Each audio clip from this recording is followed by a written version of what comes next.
ఇప్పుడు మనము ప్రభుత్వ రాబడి మూలాలు లేక ప్రభుత్వ రాబడికి ఆధారాల గురించి తెలుసుకుంటాం. ప్రభుత్వ రాబడి మూలాలు లేక ప్రభుత్వ రాబడి యొక్క ఆధారాలు. ప్రభుత్వము ప్రజల కొరకు అనేక సంక్షేమ కార్యక్రమాలు చేపట్టేదానికి ఖర్చు పెట్టాలి. అదేవిధంగా ప్రభుత్వము పరిపాలనా పరంగా విధులు నిర్వహించిన వారికి జీతాలంతా ఇవ్వాలి. దీని కొరకు ప్రభుత్వానికి డబ్బులు అనేది కావాలి. ఆ డబ్బులు సంపాదించుకునే దానికి ప్రభుత్వం కొన్ని మార్గాలను వెతుక్కుంటుంది. ఆ మార్గాల్ని ప్రభుత్వ రాబడికి మూలాలు లేక ప్రభుత్వ రాబడికి ఆధారాలు అని చెప్పి అంటారు. కాబట్టి ఈ యొక్క ప్రభుత్వ రాబడి యొక్క ఆధారాన్ని రెండు రకాలుగా విభజించారు. పన్ను రాబడి, పన్నేతర రాబడి అని రెండు రకాలుగా విభజించారు. కానీ పన్ను రాబడి ప్రభుత్వము ప్రజల నుండి పన్నుల రూపంలో సేకరించే రాబడిని పన్నుల రాబడి అంటారు. అంటే ప్రభుత్వము ప్రజల మీద పన్నులు విధించి దాని ద్వారా ఆదాయాన్ని పొందుతుంది. ఈ పన్నులు అనేవి రెండు రకాలుగా విధించారు. ప్రత్యక్ష పన్నులు, పరోక్ష పన్నులు. ప్రత్యక్ష పన్నులు డైరెక్ట్ ట్యాక్సెస్ అంటారు. పరోక్ష పన్నులు అంటే ఇండైరెక్ట్ ట్యాక్సెస్ అంటారు. ప్రత్యక్ష పన్నులు వ్యక్తుల మీద ప్రత్యక్షంగా పన్నులు కానీ విధిస్తే దాన్ని ప్రత్యక్ష పన్నులు అంటారు. ఏ వ్యక్తి యొక్క ఆస్తుల మీద, ఏ వ్యక్తి యొక్క ఆదాయం మీద పన్నులు విధించబడుతుందో ఆ వ్యక్తులే ఆ యొక్క పన్నును కట్టాలి.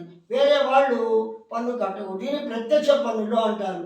వేరే వాళ్ళకి బదిలీ చేసేదానికి అవకాశం లే, తప్పనిసరిగా ఎవరి మీద పన్నులు విధించబడతాయో వాళ్ళే కట్టాలి. అందువలన ఈ పన్నుల్ని ప్రత్యక్ష పన్నులు అంటారు. ఉదాహరణకి ఆదాయ పన్ను, ఆస్తి పన్ను. కాబట్టి ఒక వ్యక్తి యొక్క ఆదాయం మీద పన్ను విధిస్తే అతనే కట్టాలి. అంటే ఇప్పుడు హీరో ఉన్నాడు, హీరో ప్రభాస్కి 5 కోట్లు రెమ్యూనరేషన్ తీసుకున్నాడు. 5 కోట్లు రెమ్యూనరేషన్ తీసుకున్నప్పుడు ప్రభుత్వం వచ్చి నీకు ఆదాయ పన్ను విధించినప్పుడు అది అతనే కట్టాలి. ఇది నా ఆదాయం కాదు అని చెప్పేయడానికి వీళ్ళే. కాబట్టి ఎవరికి కూడా బదిలీ కాదు. కాబట్టి ఈ యొక్క ప్రత్యక్షంగా అతని మీదే విధించబడితే అతనే కట్టాలి. కాబట్టి వీళ్ళు ప్రత్యక్ష పన్నులు అంటారు.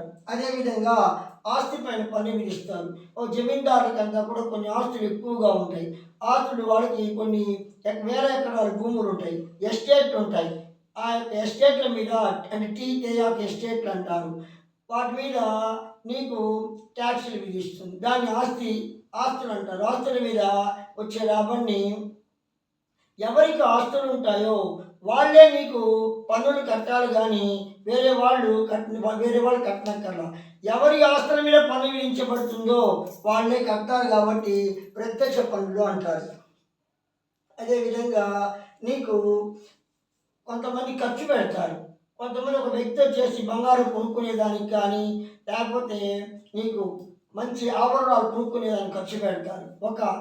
ఒక అంచనాన్ని మించి, ఒక పరిమితికి మించి ఖర్చు పెడితే ప్రభుత్వం పన్ను విధిస్తుంది. కొంతమంది 1,00,000 రూపాయలు కొనుక్కోవచ్చు. 1 కోటి రూపాయలు కొన్నారనుకో పన్ను కట్టాల్సి వస్తుంది. వాళ్ళు ఎవరైతే ఎక్కువ ఖర్చు పెట్టారో ఆ ఖర్చు పెట్టిన దాని మీద పన్ను విధించబడుతుంది. కాబట్టి ఇది వ్యయాల మీద పన్ను విధించబడుతుంది. అదేవిధంగా కొంతమంది వడ్డీ వ్యాపారం చేస్తుంటారు. కాబట్టి ఫైనాన్స్ కంపెనీలు ఉంటాయి. అక్కడ వడ్డీ వ్యాపారస్తులు ఉంటారు. ఆ వడ్డీ వ్యాపారస్తులు వచ్చేసి నీకు వడ్డీ వసూలు చేస్తూ ఉంటారు. అప్పుడు ఆ వడ్డీకి పన్ను కట్టాలి. ఎవరైతే వడ్డీ వసూలు చేస్తారో వాళ్ళే నీకు ఆ పన్ను కట్టాలి. పక్కన మీరు చూసేదానికి లేదన్నమాట. అదేవిధంగా కార్పొరేట్ పన్ను కంపెనీలు వచ్చి ఆదాయం సంపాదిస్తారు వ్యాపారం చేయడం ద్వారా. ఒక లిమిట్ కన్నా ఎక్కువ ఆదాయం కలుగుతుంది. ఇప్పుడు రిలయన్స్ ఇండస్ట్రీస్ ఉంది. అదేవిధంగా నీకు మారుతి సుజుకి వాళ్ళ ఇండస్ట్రీ ఉంది, కంపెనీ ఉంది. హీరో హోండా కంపెనీ ఉంది, హోండా కంపెనీ ఉంది. వీళ్ళంతా కూడా ఆదాయాన్ని సంపాదిస్తారు. అప్పుడు ఆదాయం మించి వాళ్ళు ఒక లిమిట్ అనేది ఉంటుంది. దానికన్నా మించి ఉంటే కంపెనీలు కూడా ట్యాక్సులు కడతారు. దాన్ని కార్పొరేట్ ట్యాక్స్ అని చెప్పి అంటారు కూడా. అదేవిధంగా కానుక పన్ను. కొంతమంది ఆస్తులు ఉన్నవాళ్ళు వాళ్ళ యొక్క పిల్లలకి కానీ వారసులకు కానీ ఆస్తిని పంచుతారు. లేకపోతే గిఫ్ట్గా ఇస్తారు, బహుమానంగా ఇస్తారు. ఆ బహుమానంగా పొందింది కూడా వీళ్ళు ట్యాక్సులు కట్టాలి. అదేవిధంగా ఒక వ్యక్తి వచ్చేసి మ్యాన్ ఆఫ్ ది మ్యాచ్ కానీ మ్యాన్ ఆఫ్ ది సీరీస్ కానీ, ఒక cricketer man of the match, man of the series నీకు పొందాడు అసలు ₹1,00,00,000 ఇచ్చారనుకో, అప్పుడు ఆ ₹1,00,00,000 ఆయన 30,00,000 పన్ను కట్టాలి. ఎవరికైతే మ్యాన్ ఆఫ్ ది సీరీస్ వస్తుందో వాళ్ళే పన్ను కట్టాలి కాబట్టి దాన్ని ప్రత్యక్ష పన్ను అని చెప్పి అంటారు. నెక్స్ట్ పరోక్ష పన్నులు. పరోక్ష పన్నులు అంటే ఒక వ్యక్తి మీద పన్ను విధించినప్పుడు ఆ వ్యక్తి పక్కనోళ్ళ మీద బదిలీ చేస్తాడు. కానీ బదిలీ చేసేదానికి అవకాశం ఉండే పన్నుని నీకు పరోక్ష పన్నులు అంటారు. అంటే ఒక వ్యక్తి విధించేదేమో ఒక వ్యక్తి మీద, కట్టేదేమో వేరే వాళ్ళు. ఇప్పుడు ఒక కంపెనీ వాడు సబ్బులు తయారు చేస్తారు, పేస్టులు తయారు చేస్తారు, పౌడర్లు తయారు చేస్తారు. వాళ్ళు దాని మీద పన్ను విధిస్తారు. Inclusive all MRP inclusive all taxes అని రాస్తారు. అంటే అర్థం ఏంటి? అన్ని పన్నులు వీళ్ళు కట్టేస్తారు. ఎవరికి కడతారు? ప్రభుత్వానికి కడతారు. వీళ్ళు ఏం చేస్తారు? ఈ కంపెనీలు వీళ్ళు అంటే హిందుస్థాన్ యూనిలివర్ లిమిటెడ్ ఉంటుంది, ఐటీసీ కంపెనీ ఉంటుంది. వీళ్ళు ఏం చేస్తారు? ఇవన్నీ కాస్మెటిక్ సామాన్లు కూడా అమ్ముతారు వాళ్ళు. కాబట్టి వీళ్ళు ఏం చేస్తారు? సబ్బుల మీద, పేస్టుల మీద పన్నులు వసూలు చేస్తారు. ఆ పన్నులు పన్నులు కడతారు ప్రభుత్వానికి. ఈ పన్నుల్ని హోల్సేలర్స్ మీద బదిలీ చేస్తారు. హోల్సేలర్స్ రీటైలర్స్ బదిలీ చేస్తారు. రీటైలర్స్ వినియోగదారులకు బదిలీ చేస్తారు. కానీ పన్ను విధించబడేదేమో ఒకరి మీద, కట్టేదేమో వేరొకరు. కాబట్టి ఇది పరోక్ష పన్ను అని చెప్పి అంటారు. ఉదాహరణకి అమ్మకపు పన్ను దీనికి ఉదాహరణగా చెప్పచ్చు. అదేవిధంగా ఈనాడు జిఎస్టీ అని ఉంటుంది, గ్రాస్ సేల్ ట్యాక్స్ కొత్తగా పెట్టారు. ఇంతకుముందు స్టేట్ గవర్నమెంట్ ట్యాక్సులు విధించేవి, సెంట్రల్ గవర్నమెంట్ కూడా వేరే ట్యాక్సులు ఉండేవి. అందువల్ల నీకు ఏ ట్యాక్స్లు ఎక్కువైపోయేసి ట్యాక్స్లు అర్థం కాకుండా ఉండేటప్పటికీ కేంద్ర ప్రభుత్వం జిఎస్టీని ప్రవేశపెట్టింది. అందువల్ల అన్ని రాష్ట్రాల్లో ఒకే పన్ను ఉంటుంది. అంత కేంద్ర ప్రభుత్వం వసూలు చేసి రాష్ట్రాలకు ఇస్తుంది. కాబట్టి 70% పన్నులంతా కూడా జిఎస్టీ పరిధిలో తీసుకొని వచ్చారు. అందుకని మనకి ఏ నెలకి ఎంత పన్నులు కడుతున్నారు, ఎంత ఆదాయం వస్తుంది, ఆదాయాన్ని బట్టి దేశం యొక్క ప్రగతి కూడా మనకి అర్థమైపోతుంది. అలా నీకు జిఎస్టీ అనేది కూడా నీకు పరోక్ష పన్నులకు ఉదాహరణగా చెప్పవచ్చు. అదేవిధంగా ఎక్సైజ్ సుంకం. ఎక్సైజ్ సుంకం అంటే ఒక రాష్ట్రం ఇంకో రాష్ట్రానికి వస్తువులు కానీ అమ్మకానికి పోతే దాని మీద పన్ను విధిస్తారు. ఉదాహరణకి నీకు ఒక తమిళనాడులో ఎక్కువగా వైన్ తయారు చేస్తారు. ఆ వైన్ని మన ఆంధ్రప్రదేశ్కి పంపించారు, ఇంకో బ్రాండెడ్ వైన్ అనమాట. అప్పుడు వాళ్ళు ట్యాక్స్ విధిస్తారు. ఒక రాష్ట్రం నుంచి ఇంకో రాష్ట్రానికి పన్నులు బదిలీ అయ్యాయి కాబట్టి దీన్ని ఎక్సైజ్ సుంకము అంటారు. అదేవిధంగా ఒక దేశం ఇంకో దేశానికి వస్తువులు రవాణా అయినప్పుడు వారి మీద పన్నులు విధిస్తారు. అందుకే వస్తు సేవలపై పన్ను అంటారు. ఇప్పుడు బంగారము దుబాయ్లో కానీ సౌదీ అరేబియాలో కానీ తక్కువగా ఉంటుంది. అప్పుడు మన దేశానికి తీసుకున్నప్పుడు లిమిట్ ఉంటుంది, 10 గ్రాములు 12 గ్రాములు. ఆ 10 గ్రాముల కన్నా ఎక్కువగా ఉంటే ప్రభుత్వం వచ్చి ట్యాక్స్ విధిస్తుంది. దాన్ని కస్టమ్స్ సుంకాలు అంటారు. విదేశాల నుంచి ఒక దేశం నుంచి ఇంకో దేశానికి కానీ దిగుమతి అయితే దాని మీద విధించే దాన్ని కస్టమ్స్ సుంకాలు అంటారు.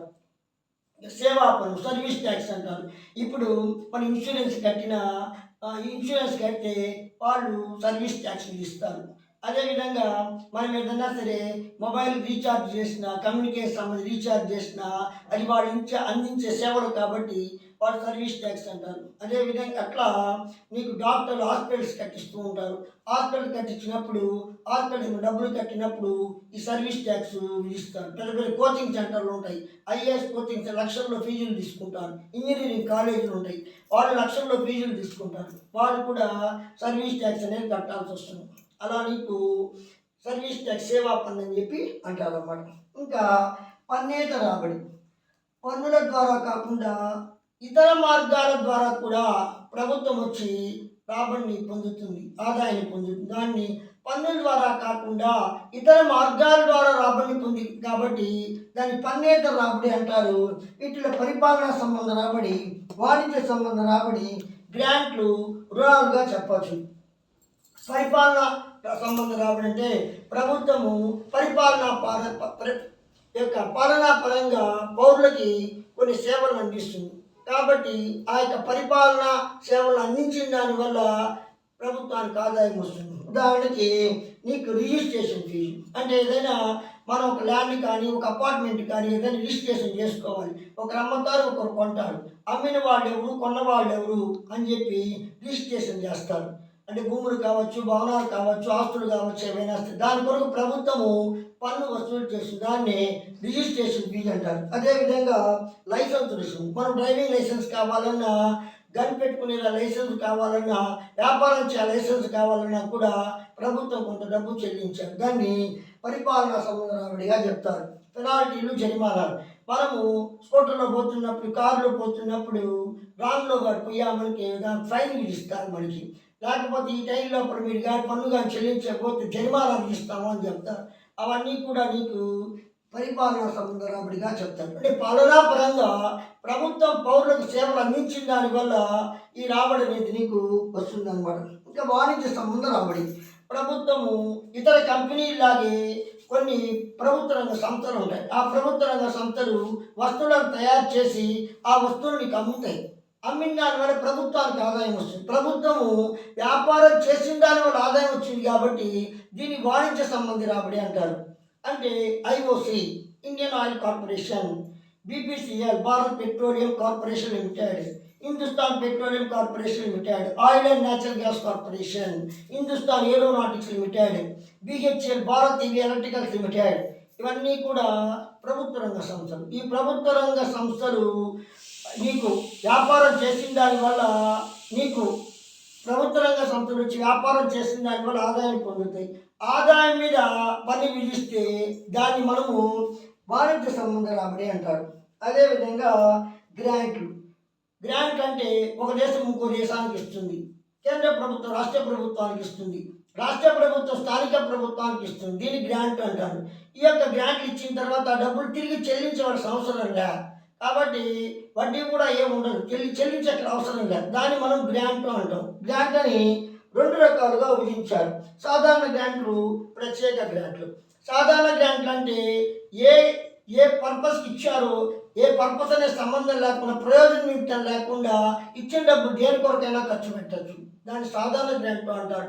ప్రత్యేక గ్రాంట్ అంటే ఏ ప్రయోజనం కొరకు గ్రాంట్ ఇవ్వబడుతుందో ఆ ప్రయోజనం కొరకే దాన్ని ఖర్చు పెట్టాలి. ఉదాహరణకి విద్య కొరకు ఇచ్చారనుకో, విద్యా సంబంధ ఖర్చు మాత్రమే చేయాలి.